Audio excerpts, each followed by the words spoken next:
आणि म्हणून पुन्हा एकदा जास्त वेळ नाही घेता संजयजी तुमचं देखील मनापासून कौतुक करतो, तुमचं देखील अभिनंदन करतो.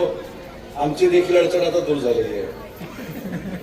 आणि संजय कदम एवढे हुशार आहे, काही संघर्ष होता त्या हळूच कुठेतरी माझं नाव घ्यायचे आणि भाईंचा गैरसमज व्हायचा. पण भाई आता तुम्ही सगळे एका रांगेत आला त्याबद्दल भैरवनाथाला मी धन्यवाद देतो की भैरवनाथानं तुमच्या नेतृत्वाखाली आमच्या संजय रावांना सुबुद्धी दिली आणि तुम्ही सगळ्यांनीच आमच्यासारखं भाईंचं नेतृत्व स्वीकारला. आता भैरवनाथाची कदाचित ही देखील इच्छा असू शकते की जे व्यासपीठ इथं तयार झालेलं आहे हे व्यासपीठ तसंच्या तसं भाईंच्या नेतृत्वाखाली राहावं.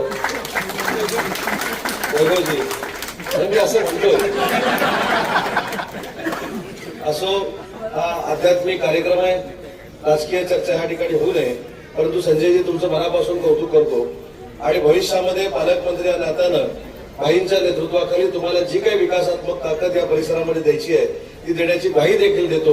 पुन्हा एकदा तुम्हाला शुभेच्छा देतो आणि थांबतो. जय हिंद. एबीपी माझा, उघडा डोळे बघा नीट.